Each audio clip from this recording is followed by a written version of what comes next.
Hi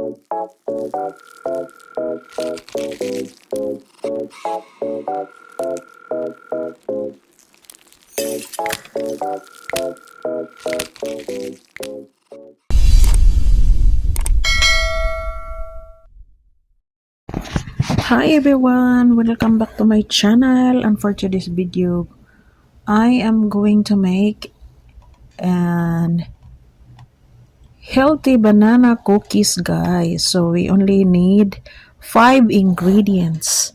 So 3 bananas and 2 cups of rolled oats and 1 cup of raisins or dates chopped.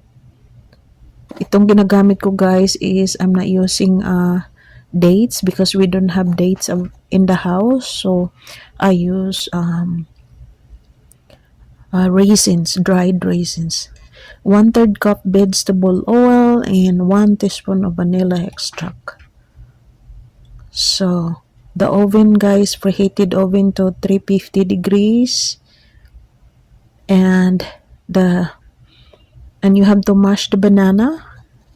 And after mashing the banana, stir in oats or quick oats, and then the raisins or dates, whatever you have, and oil, and then the vanilla, and then you have to mix that well and let it set for 15 minutes before putting it into the cooking sheets. And then you can bake it for 20 minutes in a oven, in a preheated oven, until lightly brown. Ayan. So that's it, guys. So ayan, guys, ngayon nilagay ko na ang raisins at mix ko na siya. Minimikos na natin siya, guys. Ayan. So anyways, guys, I will put the link in the description box. Ayan, guys. Mix. Ayan. I-mix mo todo talaga siya, guys, dahil yung oats is dry.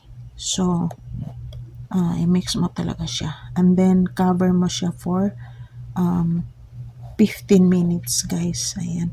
And then after that, ilagay mo na siya doon sa baking sheets. So for this recipe, guys, I made 20 cookies yung nagawa ko dito. Ayan. So ganyan lang, guys, isang kutsara lang ang ilagay mo at makagawa ka na ng 20 healthy cookies. Ayan. So ayan, guys, patapos na tayong gawa ng mga cookies, guys, at ilagay na natin sa oven pag matapos na natin itong malagay sa baking sheet.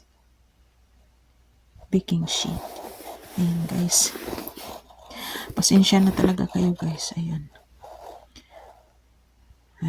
yan mga ika 20 na cookies. Ayan.